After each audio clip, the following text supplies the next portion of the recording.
Então, gente, seguindo o nosso projeto aqui do podcast, hoje eu estou muito empolgado assim, em fazer esse episódio, porque juntar vocês dois juntos, nossos dois nutrólogos que trabalham com a gente, Keylon, Daniel, obrigado por vocês virem aqui. Então, hoje o podcast, que a gente tem o patrocínio da Toyo, que é a empresa de materiais que fornece materiais para a gente, materiais cirúrgico.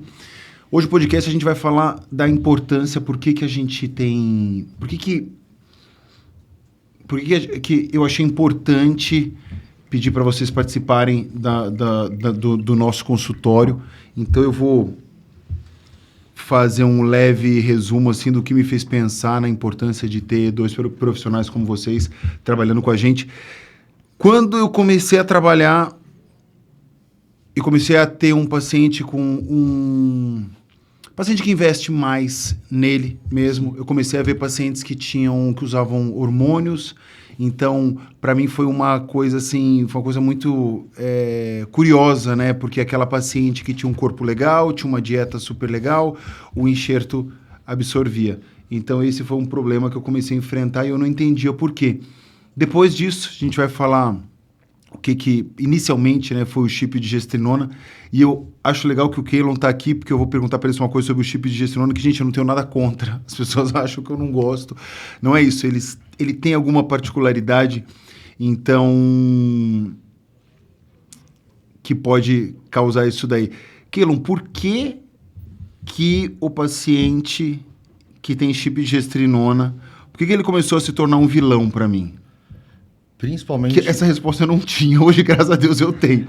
Mas o que você acha que leva a isso? Essa resposta é justamente por conta do uso, às vezes, desenfreado e sem fazer um certo ajuste dos hormônios. A gestrinona, né, quando a gente utiliza ela tem suas indicações clínicas. Ela foi conhecida como o chip da beleza por conta de uma fala da Hebe Camargo nos anos 80. Todo mundo lembrava das pernas que a Hebe tinha já com 70, 80 anos. E aí aquilo gerou um boom, porque ela ajuda na redução de celulite, lipedema, gordura.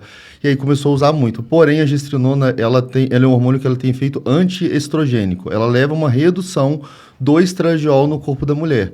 E aí, dependendo da dose que você usa, você pode chegar a zerar o nível de estradiol da paciente. E o estradiol, ele é indispensável para a formação de cartilagem. Os nossos condrócitos, ele precisa do estradiol. Então, esse é o grande vilão. Se a gente escrever no chat GPT quais são os hormônios mais importantes para a cicatrização da mulher na rinoplastia, você vai encontrar lá estradiol. E depois tireoide. Então é por isso que a gente vê tanto essa questão do chip usado, né, dessa forma como ele explicou, pode levar uma baixa do estradiol.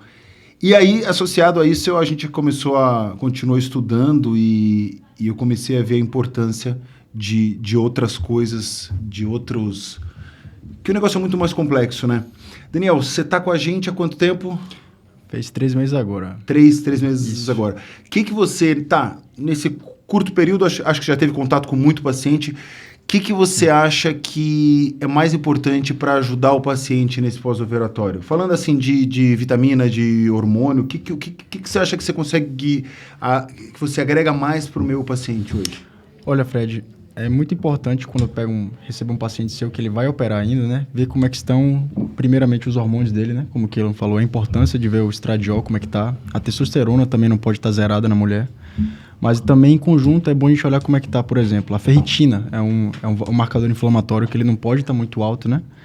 Ela não pode estar zerada, como não pode estar muito alto, que isso vai interferir também no processo de cicatrização devido à inflamação sistêmica do próprio corpo, né?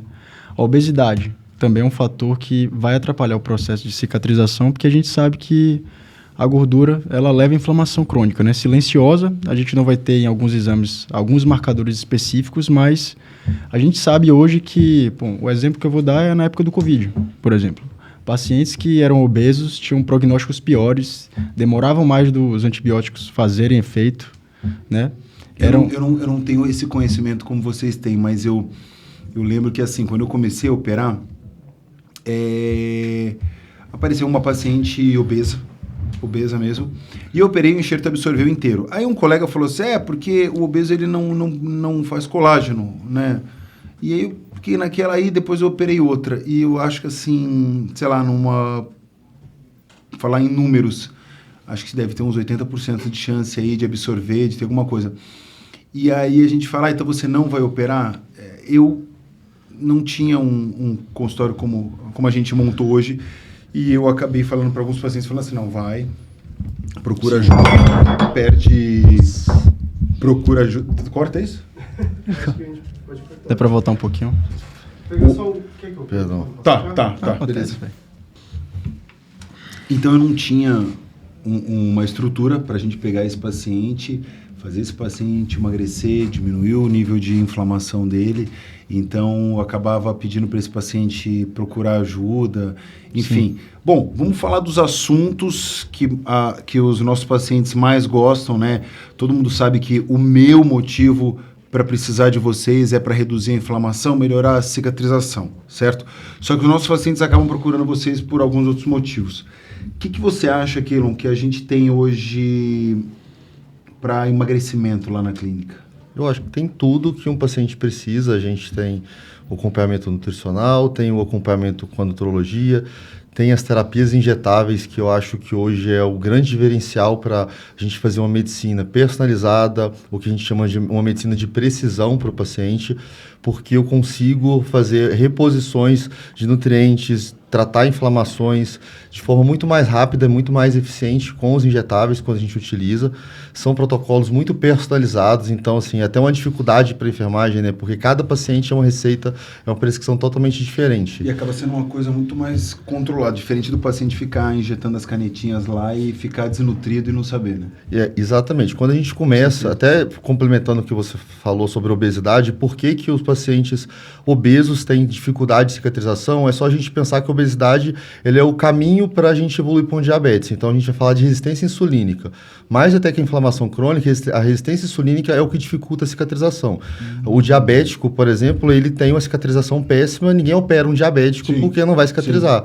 Muitas vezes o paciente ele chega já com alguns fatores já inflamatórios, como elevação de peptídeo C, como aumento de insulina, que isso já é um indicador que esse paciente ele não vai ter uma boa cascata de cicatrização, porque é um paciente que no futuro ele vai evoluir para diabetes. Então, a gente tratar isso faz toda a diferença. Então, a redução da inflamação, ela parte através de uma redução da resistência insulínica. E com as canetinhas emagrecedoras, quando bem utilizadas, a gente consegue essa resposta muito mais rápida. É óbvio que você tem que parar 3 semanas para a cirurgia, mas a gente consegue fazer em semanas o que às vezes demoraria anos para fazer. Sim. E aí na clínica tem esse acompanhamento, a gente tem uma bioimpedância de qualidade, porque emagrecer não é perder peso, é perder gordura. Se o meu paciente está perdendo massa magra, em vez de perder gordura, esse emagrecimento está todo errado. Por quê? Quanto menor a massa magra, maior a chance de efeito sanfona de novo depois para o paciente. Então, o acompanhamento também para o paciente pensar assim, no que é o certo, como ele deve comer, não só continuar comendo mal, mas em uma quantidade pequena, né? Sim, com certeza.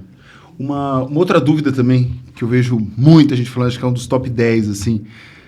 Daniel, é muito comum os pacientes falarem pra gente que tiveram queda de cabelo. Isso é muito comum. Eu vou falar assim, no meu conhecimento mais enxuto ali, eu coloco a culpa no anestesista sempre. Né? Eu falo que isso é culpa dele.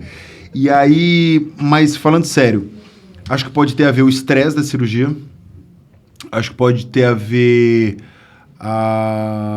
talvez a perda de nutrientes ali, se um paciente faz uma cirurgia que sangra muito, tal, que acaba não sendo o problema da rino, né? Sim. E eu não sei se tem alguma interação medicamentosa na parte da anestesia, mas eu vejo que talvez o estresse cirúrgico pode contar uma coisa, não sei. Só sei que isso é muito comum e eu vejo muito paciente procurando uma alternativa para melhorar isso daí. Você escuta o pessoal comentando? Escuto demais, Fred. É muito comum. Primeiro, pelo fato que você trouxe de que os pacientes ficam mais ansiosos pela cirurgia, a rotina fica um pouco diferente do costume, né? O paciente tem que ficar descansando pós-operatório, fica aquela ansiedade para o resultado final, que a gente sabe que vem com o tempo, né? Ainda mais se ele fizer as infusões, a gente consegue antecipar esse processo. Carência nutricional, sem sombra de dúvidas, também acontece bastante. Por isso que as infusões vêm para complementar, além de potencializar esse resultado, que a gente vê que com as infusões, né, que a gente consegue acelerar o processo de cicatrização, seja no obeso, seja no paciente sadio, a gente antecipa isso. Mas sim, tem estratégias que a gente pode utilizar para equilibrar essa parte de queda de cabelo. mas como o paciente saiu da rotina, teve anestesia, tem a própria cirurgia é uma condição inflamatória, né? Não é um estresse que acontece com o corpo. Então, algumas pessoas podem sim ter queda de cabelo, como pessoas que fazem restrição calórica severa e se não fizerem reposição de nutrientes, vai ter queda de cabelo, vai ter queda capilar. Você me entende? Não é só na cirurgia. Né? Na verdade, essa condição, isso é clássica descrita na tricologia, né? Isso se chama eflúvio telógeno. Qualquer paciente submetido a um estresse, seja ele traumático, emocional, físico, mental, cerca de 2 a 3 meses depois, esse paciente vai ter uma queda de cabelo, porque o estresse traumático e a cirurgia é um estresse muito grande para o paciente, vai gerar uma diminuição de vascularização, vai diminuir a circulação no couro cabeludo, porque o corpo ele vai se fechar para proteger o corpo.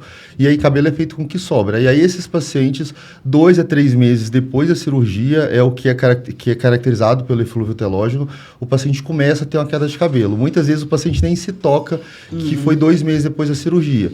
Então a gente eu já preparo os pacientes para saber que isso vai acontecer. Quem já operou antes já sabe. Eu pergunto, olha, quando você começou a cair cabelo? Ele nem se toca, foi uns 2 a 3 meses depois. É uma condição da tricologia chamada eflúvio telógeno que a gente vai tratar reduzindo esse estresse, através de uma boa suplementação, através de diminuição de fatores inflamatórios. Na minha opinião, o que faz maior diferença é o que a gente fortalecer esse cabelo. E aí... Então, você trabalha num caso, então, para prevenção nesse tempo. Então, aquele paciente que já fala, toda vez que eu opero, meu cabelo cai, já fala para ele, então já começa a fazer esse protocolo aqui. Mas é uma coisa engraçada, né? Que o cirurgião sempre põe a culpa no anestesista. Não, mas é uma situação clínica comum, que isso vai acontecer e não é culpa de ninguém. E ele sempre leva a culpa. E que ela falou um negócio importante, que é o fato do paciente deitar para fazer a cirurgia é um estresse que gera no corpo. E eu falo exatamente isso para o paciente. Falo, ó, seu corpo não sabe que você vai deitar numa maca e fazer uma cirurgia por estética. Ele sabe que vai ter um corte ali, vai haver sangramento, vai ter um trauma, uma lesão.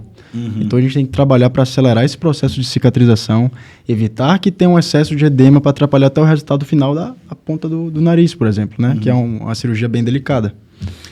Certo. Voltando a falar ali de quando eu comecei, né? Quando eu comecei a perceber, quando eu comecei a pensar em nutrologia, em hormônio, comecei a estudar isso daí. Eu estudei muito pouco, mas para eu ter um pouco de noção. Quando eu comecei a ver aqueles pacientes, eu operava um paciente, normalmente eram mulheres, um corpo bonito, uma alimentação muito boa, jovem, e o nariz absorvia. E eu comecei a ver um outro, aí até que eu comecei a notar que, de semelhança, todas elas tinham o chip de gestrinona e, em alguns casos, tomavam a testosterona, uma oxandrolona, alguma coisa. Aí eu passei por um momento e aí eu falei, não, isso aí acontece. Aí eu ligava para um médico, teve até uma paciente que falou assim, Fred, o médico que eu ponho é um ginecologista e ele é o maior especialista que tem no país. Eu falei, então deixa eu falar com esse cara. Porque eu não sabia o que estava acontecendo. O cara foi super grosso comigo. Eu falei com ele falou assim, não, isso não tem nada a ver, colega. Se você está tendo alguma absorção, é que você está tendo infecção. Infecção acontece por bactéria. Aí eu falei, bom, beleza. E aí talvez eu seja o maior especialista que tenha no país. Aí eu comecei a continuar falando com o outro. E aí isso que o Keylon falou, isso foi se tornando mais claro. E aí eu vi que um colega falou uma coisa, outras coisas foram se encaixando. E aí eu comecei a perceber a importância que é o estradiol e comecei a ver a carência da medicina nessa parte. Comecei a perguntar assim, o estradiol é muito importante na cicatrização da mulher, beleza. Mas eu nunca acompanhei a minha esposa em alguma consulta e alguém perguntou do estradiol dela, a não ser vocês. É muito raro. Então, assim, se isso é tão importante para cicatrizar, né? Por que a gente não vê essa rotina em todas as cirurgias, né? Desde uma cirurgia, obviamente, eletivas, né? Então, isso foi uma coisa que eu comecei a me questionar muito. E por que esse problema acontece tanto com a rinoplastia e não, por exemplo, com a prótese de mama? Porque a rinoplastia eu vou colocar um enxerto vivo lá. E hoje eu imagino que esse enxerto vivo, o corpo tem que levar sangue para esse enxerto vivo a um curto período ali, algumas semanas, as primeiras semanas. Depois que o corpo está nutrindo aquela cartilagem não morre mais. Se você tem um problema ali de nutrição no começo, esse enxerto não vai receber, ele começa a morrer, matéria orgânica ali parada, ela vai apodrecer e o corpo vai expulsar, e isso vai ser porta de entrada para virar uma infecção. Então, por isso que por isso que eu acompanhava tanta infecção nessa parte. Então, beleza. Então, aí eu comecei a tratar da minha forma. Não me julgue, radical. Você tem chip? Volta para sua casa, não opera, eu não quero te ver até esse negócio acabar o efeito, e aí depois você volta, eu vou repetir o exame, quando o estradiol estiver bom, a gente opera. Eu faço isso, né? Aí vocês começaram a conversar, calma, Fred, não é bem assim, eu ainda fico o pé meio atrás. Mas hoje, Keilon, eu sei que você gosta muito, não gosta, mas eu sei que você tem uma experiência com não é gostar, né? É ter experiência com aquilo para a indicação. Você acha que é possível hoje a gente operar um paciente com o chip de gestrinona? Com certeza, assim, a única questão é, se o implante vai reduzir o estradiol, a gente pode repor o estradiol. Existem implantes de estradiol, existem adesivos de estradiol, que é facílimo, né? O adesivo é mais fácil ainda, que eu coloco o adesivo, a paciente troca a cada 4 dias. Eu, particularmente, quando a paciente vai fazer alguma cirurgia, tem só gestrinona e não está na menopausa, eu prefiro muito mais usar um adesivo de estradiol, que eu consigo quantificar de forma mais estratificada, semanalmente, o nível de estradiol para paciente. Eu acho que tudo que ela não tem que tomar comprimido todos os dias é mais fácil. Com certeza. Olha, gente, eu acredito no paciente que vai lá no consultório e toma injeção, ou que colhe alguma coisa e fique alguns dias lá, porque tem muito paciente que tem que tomar 2 vezes ao dia, 3 vezes ao dia, o paciente não toma. Hoje em dia não toma mais. E assim, até outro perfil de um paciente muito comum, que eu cheguei a atender alguns, que você mandou o paciente parar de usar implante, que você suspendeu até a reposição de estradiol. Era paciente na menopausa, que você, pelo trauma da gestrinona, mandou parar assim, com tudo. É porque assim, eu não posso chegar... Gente, eu não posso fazer do meu consultório um laboratório. Sim, senão né? Você tem que operar. Então eu não posso chegar pro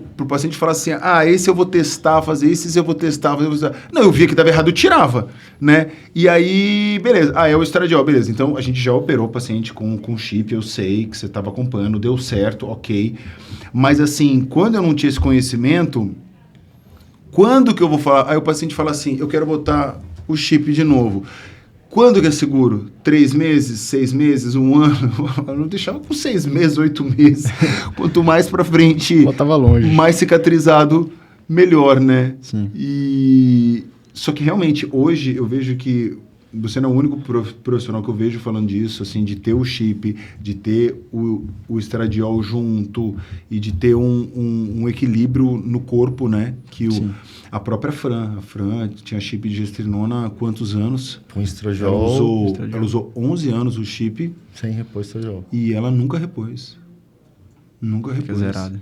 E hoje ela vê, né, a importância que tem isso tal, e como que isso... Hoje eu tenho a noção de como pode influenciar. Então, assim, pegando um gancho no que eu falei, aí o paciente fala assim, mas nunca ninguém me perguntou, eu botei uma prótese de mama e deu certo. Claro, você pode um pedaço de borracha dentro do paciente, ele só tem que cicatrizar aquele corte ali e acabou, no final dá certo. É por isso que o nariz, o buraco é um pouco mais embaixo. Aí absorve, retrai, tem mais infecção. No meio aí do aquela rosto, ponta que estava linda, ela perde a projeção, Exatamente. cai. Exatamente. Aí o buraco é um pouco mais embaixo. Hoje, tirando os meus pacientes, o que você acha que eles mais te procuram lá na clínica? Procuram para o emagrecimento, para ganho de massa magra. Eu acho que principalmente é realmente emagrecimento. A gente também tem... Porque você acha que o pessoal não quer só botar a canetinha e quer fazer uma coisa acompanhada? Não, as pessoas estão criando essa consciência que se só usar a canetinha, só usar a tizepartida ou Ozempic, não vai resolver o problema. Porque depois a pessoa evolui com flacidez. Hoje em dia as pessoas falam muito, né, do uso do Monjaure, queda de cabelo, já está bem descrito isso, que é pela deficiência nutricional. A perda de massa magra também, né? Perda de massa magra é uma coisa que incomoda muito. Até as pacientes que usam gestrinona, tem um caso lá seu, né, que a paciente é uma paciente que tinha lipedema, que é uma doença que responde muito bem com gestrinona. Sim. E essa paciente, ela estava desesperada porque ela foi vendo a massa magra dela diminuir aos montes, o corpo que ela tinha, que ela lutou tanto para conseguir, não só esteticamente, mas em questão de saúde, porque o lipedema traz problemas para a mulher no ponto de vista estético, mas o problema do lipedema para a mulher, quem tem, sabe que é muito mais além. É dor crônica, é cansaço físico, é desânimo. E aí essa paciente, a gestrinona tem um efeito muito bom. E aí lá no consultório, eu acho que a gente tem atendido de tudo, a gente tem tido essa conversa cada vez maior, as pessoas estão buscando cada vez mais uma prevenção de saúde.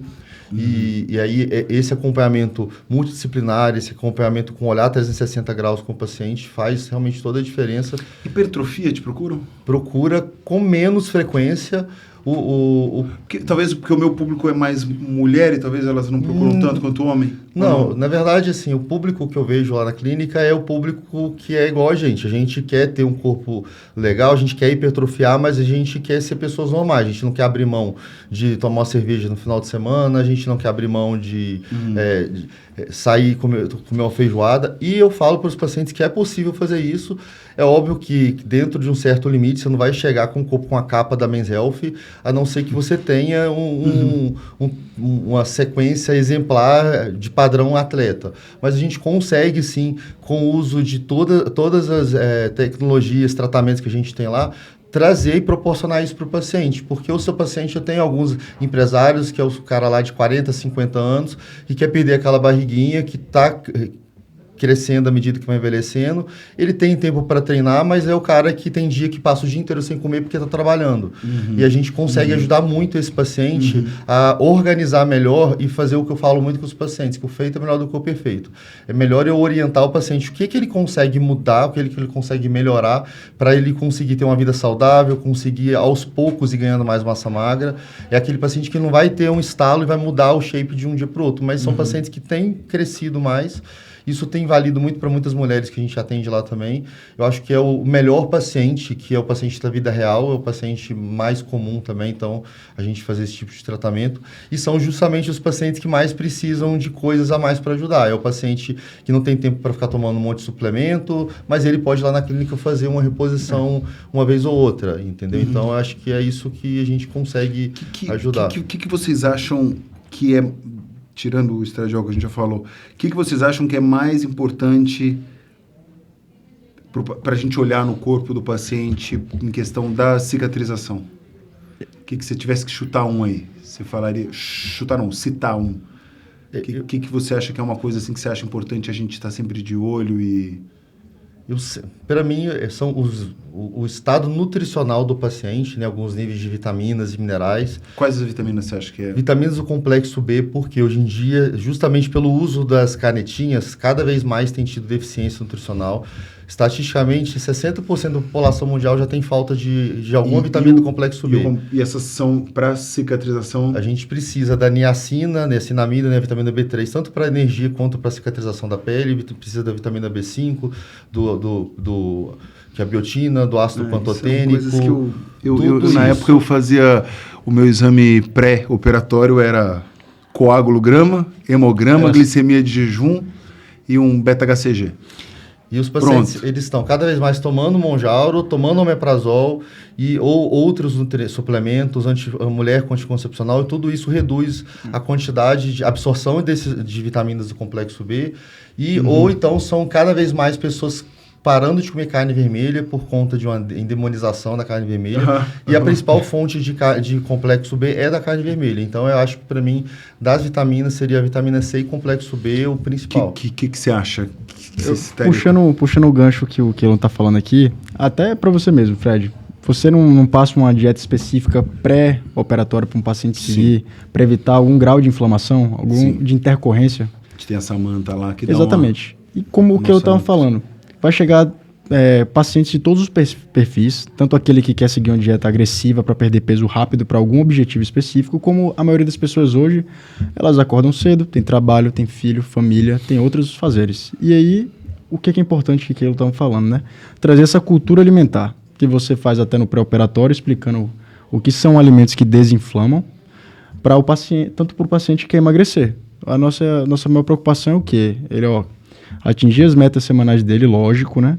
Mas tentar comer dentro de um padrão que ele entenda que é uma cultura alimentar que ele tem que seguir. Coisa que ele vai seguir para sempre, né? Uma coisa de longevidade, né? Não de ter um resultado para o verão. Algo factível, né? Exatamente. Porque hoje todo mundo quer resultado rápido.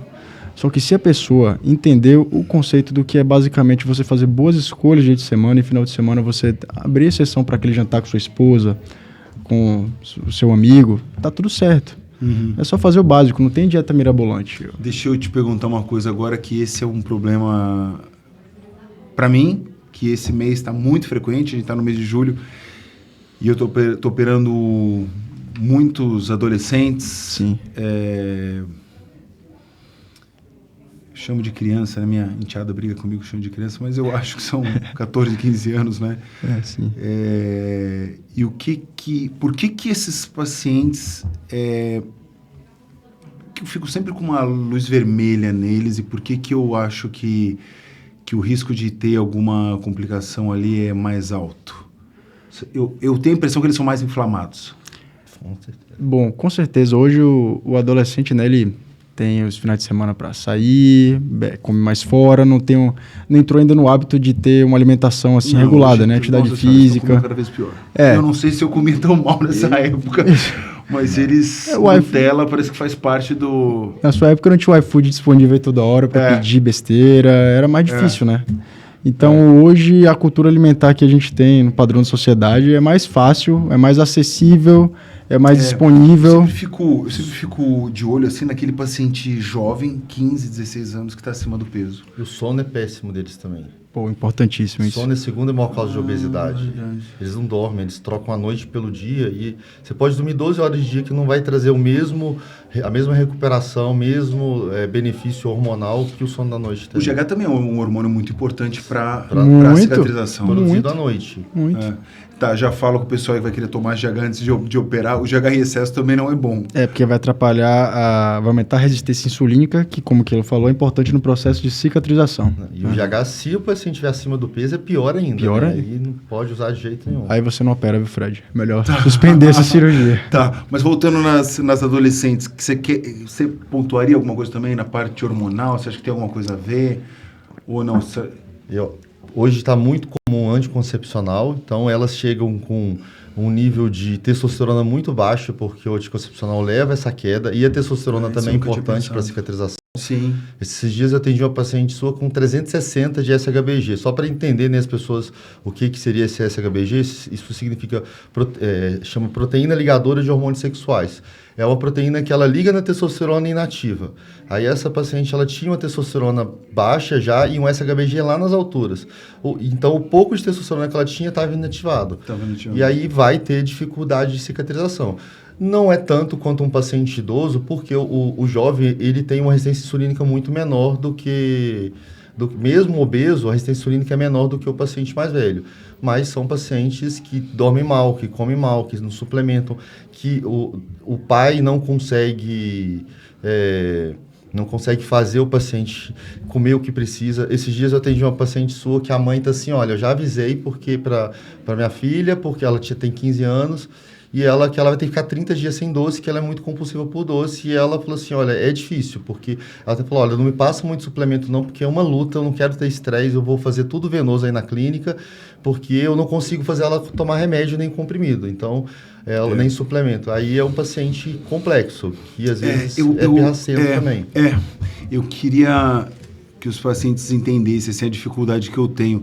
Gente, é uma das coisas mais frustrantes que tem quando, na hora que chega um paciente, principalmente quando chega uma criança trazida pelos pais, e você opera e o nariz fica bonito, e você vê no primeiro mês lindo, saindo cada vez mais o edema, aí ela tira uma foto maravilhosa numa festa que ela foi, o segundo mês vai perdendo, o terceiro vai perdendo, até que essa cartilagem, eu vou fazer 2 anos de cirurgia, essa cartilagem que está dura, né, que segura a ponta, essa cartilagem começa a ficar menor, mais mole, e é aquela projeção, o nariz fica mais curto, quando ele fica mais curto, ele fica mais largo, enfim, perde a cirurgia. É frustrante demais, porque falar para um adulto que ele vai ter que operar de novo é difícil, agora falar para uma criança que ela vai ter que operar de novo, para os pais, é uma coisa muito, muito difícil. E aí você fala assim, o que foi o motivo? E esse negócio do sono eu nunca tinha pensado, olha pra você ver que interessante, né? Sim, sono é importante e tal, mas assim, tão detalhadamente eu nunca tinha pensado.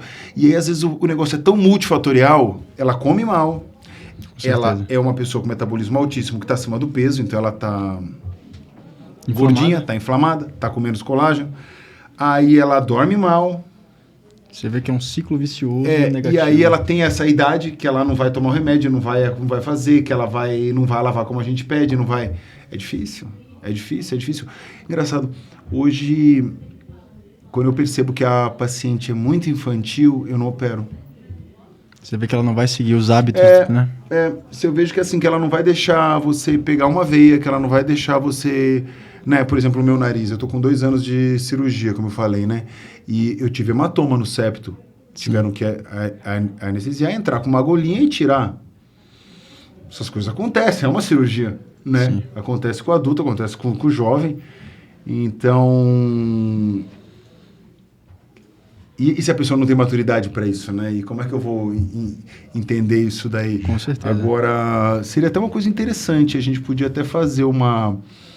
Né? Hoje, eu falei para o Daniel, antes eu pedia só um númerozinho de exames no pré-operatório, hoje a gente pede uma lista enorme, podia ser até interessante a gente tentar correlacionar alguma coisa que os jovens têm. Às vezes tem uma outra coisa, né? É importante também bater nos hábitos, né? Você pegar, até na própria anamnese que você vai fazer pré-operatório, perguntar 30 dias sem o celular. Seria... Ninguém opera. Ninguém opera. Mas aí entra a questão que você falou. O jovem hoje é grudado na tela, né? Então isso atrapalha até o próprio sono profundo, que é importante para produzir GH, testosterona, estradiol na mulher. Aumenta a compulsão alimentar. Então, assim, vira um ciclo vicioso. Então, assim, como a gente chegou em conclusão aqui no podcast, é bom perguntar para o paciente na consulta, né? Como é que tá o sono dele. Ver o que dá para melhorar. Suplemento que pode ajudar na indução também do sono, né? Que vai diminuir a ansiedade também do paciente. Sim. Mudando de assunto, eu faço reposição hormonal, né? Vocês sabem. Já conversei com vocês dois sobre isso. E tenho muita curiosidade hoje de fazer o implante. A gente conversou. Eu acho que... Qual que é a maior vantagem que você acha de ter um implante do que você tomar uma medicação via oral ou tomar uma medicação... Gente, eu não estou falando da gestrinona, né? Eu estou falando, no meu caso, o homem, no meu caso, da testosterona. E que eu não quero ter que ficar tomando injeção semanalmente, não quero ter que ficar tomando via oral. Então, um dos primeiros benefícios é não ter que ficar tomando injeção. Reposição hormonal para homem, seja na verdade para homem ou para mulher, a gente nunca deve fazer pela via oral, porque ela vai ter uma passagem hepática, né? Então ele vai ser absorvido pelo intestino para depois ser metabolizado. O implante a gente pula isso, e o implante ele tem uma vantagem maior porque a gente utiliza um hormônio bioidêntico com liberação contínua e controlada. Então ele não mantém um nível platô, estável. Né? Sempre estável. Hoje, as pessoas, tem até um dos medos, as pessoas que têm muito medo de reposição hormonal pelo mito que se criou que aumentava o risco de câncer. Isso para homem e para mulher. A gente já sabe que não é verdade, inclusive que é o nível baixo de testosterona que está associado com o maior risco de câncer de próstata. Tem um estudo gigante, bem grande, de uma das médicas mais respeitadas do mundo com implante de testosterona. Ela está acompanhando quase 3 mil mulheres por 15 anos. Ela demonstrou agora, o artigo dela com 15 anos está para sair com 47% de redução na incidência de câncer de mama. E o implante, o que acontece? O que a gente sabe, no caso do homem também, é que o uso de testosterona ele não aumenta o risco, mas o uso irregular aumenta. Então, o homem que toma uma injeção hoje, fica uma semana, 15 dias sem tomar, ou usa um comprimido, um gel hoje, fica 3, 4, esquece. Esse homem tem 33,2% mais risco. A maior preocupação que eu vejo não é desse negócio de câncer, outra coisa não. É que a gente sempre escuta, né? Pus o implante, fiquei com a cara cheia de espinha, meu cabelo caiu. Sim. Eu acho que esse é uma das coisas que a gente mais escuta. Acho que esse talvez seja o maior medo que o pessoal tem. O cabelo é uma área que eu estudo bastante também, então justamente, até pela herança genética familiar, a testosterona ela não causa queda de cabelo. O que causa queda de cabelo é o seu corpo transformar essa testosterona em um hormônio que chama de hidrotestosterona. Então, quando a gente utiliza o implante, a gente tem uma previsibilidade maior dessa conversão de testosterona em dihidrotestosterona.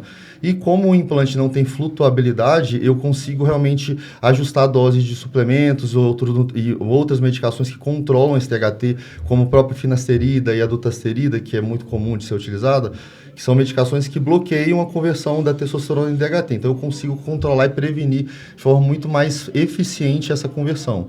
E o implante também, por ele não gerar essa flutuação, a gente também tem uma menor sensibilidade ao DHT.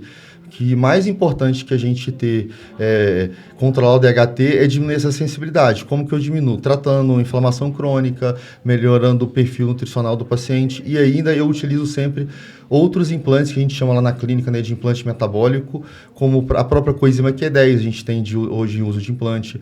O meu grande favorito é o implante de NAD, que é um dos melhores antioxidantes que a gente pode ser utilizado pela via de implante, pela via endovenosa, que eu falo para o paciente, pesquisa no Google para que o NAD serve.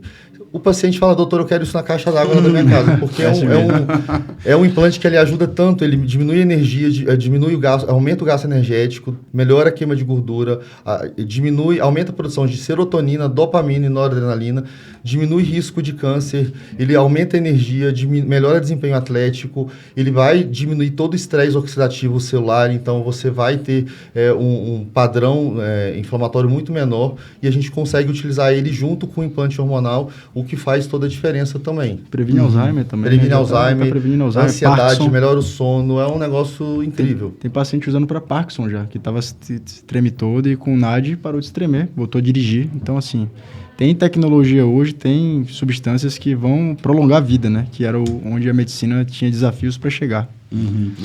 Numa dessa, eu fico sempre imaginando, né? Voltando a falando da cirurgia, né? O quanto que a gente já melhorou, o quanto os nossos pacientes tiveram diminuiu de complicação.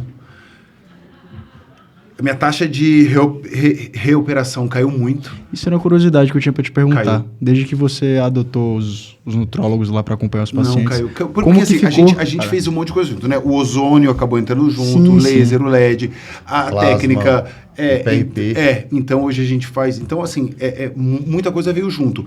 Mas a quantidade de paciente que o Keylon já chegou para mim e falou assim, cara, esse paciente estava começando com uma insuficiência renal. Ele não tem condições de operar, entendeu?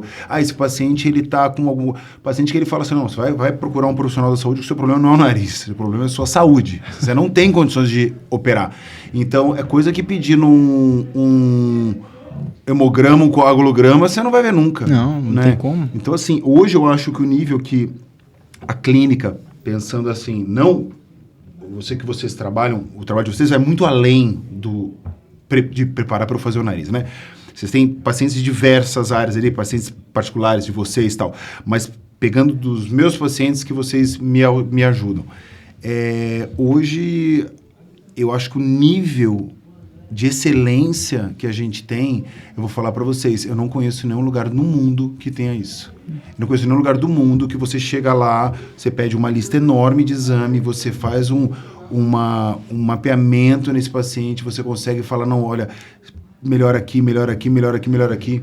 Uma coisa que eu falo para toda consulta que eu faço com os pacientes que vão fazer cirurgia, eu falo, a gente vai focar na cirurgia, mas você vai ter como consequência que você vai perceber melhora da disposição, energia, queda capilar, se a pessoa tiver, porque a gente vai fazer reposição de nutrientes, né?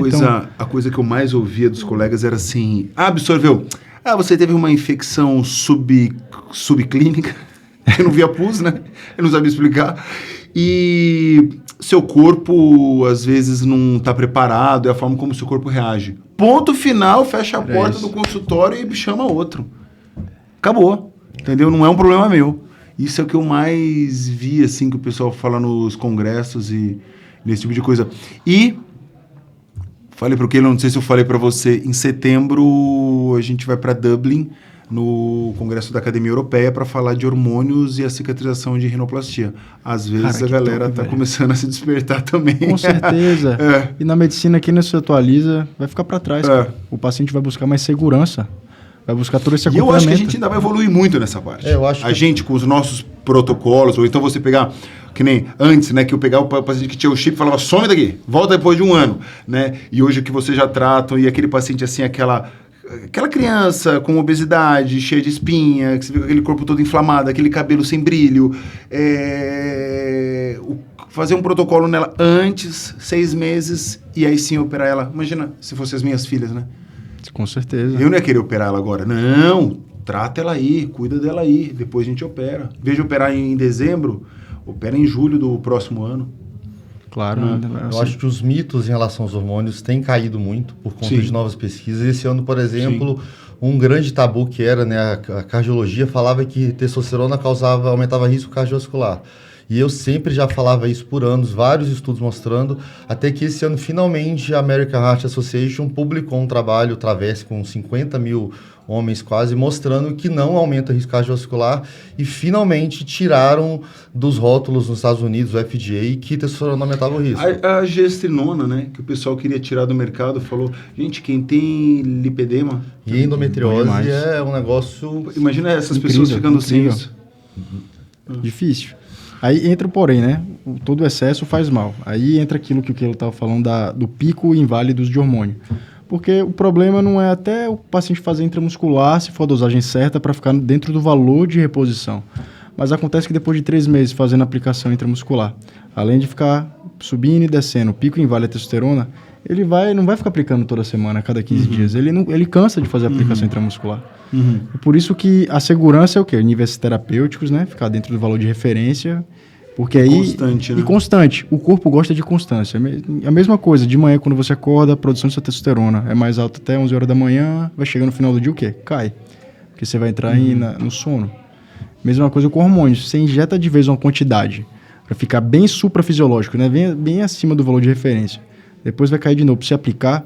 É isso, inclusive, que causa mais queda capilar, mais retenção de hídrica, mais oscilação do estradiol na mulher e no homem, pode gerar ginecomastia. Outras questões, né? Que aí é outros problemas que entram. Tá. Gente, queria agradecer vocês aqui. A Toyo... Eu ia falar que vocês não operam, mas vocês operam sim. Vocês colocam esses implantes lá na clínica. A Toyo que está patrocinando a gente aqui mandou uma lembrancinha do Daniel. Aqui. E Keilon... Quando vocês estiverem botando implante Top. lá para vocês lembrarem. Gente, muito obrigado por participar. Agradeço, eu acho que a gente ainda vai voltar aqui algumas vezes para falar, porque eu acho que essa parte hormonal ainda vai... Essa preparo do paciente ainda vai melhorar muito, avançar muito. Com certeza. Valeu, Daniel. Tá? Um prazer. Obrigado. Muito obrigado. Viu? Obrigado pelo convite. Vamos fazer uma foto.